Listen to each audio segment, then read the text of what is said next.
It was a cold winter's morning on the Island of Sodor. The wind was bitter and the ground hard with frost. Thomas and Percy were cold and cross. "All I want is a warm boiler," huffed Thomas. "Firelighter knows that. He's late." "He's not late," replied Percy. "This weather woke us up early." Gusts of wind swirled round the shed, tossing flakes of snow toward Thomas. Then they swooshed round Percy, too. "Why don't we talk about something else?" shivered Percy. "Yes," replied Thomas, "like how silly we'll look when our funnels turn into icicles." "That's not funny. Maybe we'll stop feeling cold if we talk about warm things, like sunshine and steam."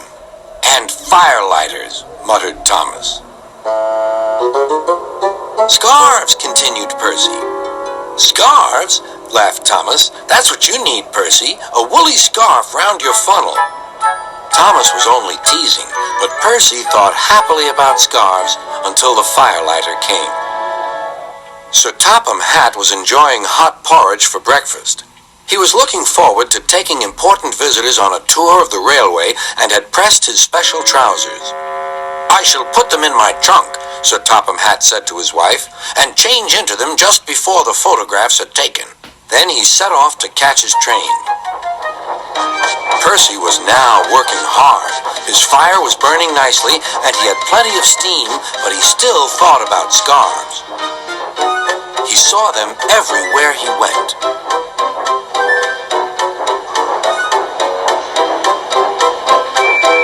"My funnel's cold, my funnel's cold," he puffed. "I want a scarf, I want a scarf."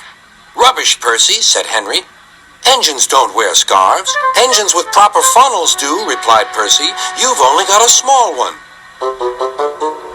Before Henry could answer, Percy puffed away. Henry snorted. He was looking forward to pulling the special train. It was time for the photographs. Everyone was excited. Sir Topham Hatt was waiting on the platform for his trousers. They were in a trunk amongst a big load of baggage. The porters were taking the baggage trolley across the line. They were walking backwards to see that nothing fell off. Percy was still being cheeky. His driver always shut off steam just outside the station. Percy wanted to surprise the coaches by coming in as quietly as he could.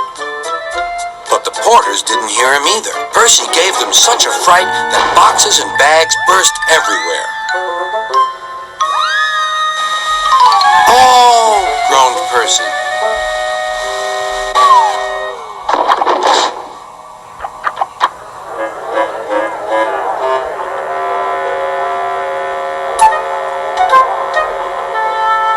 Sticky streams of jam trickled down Percy's face.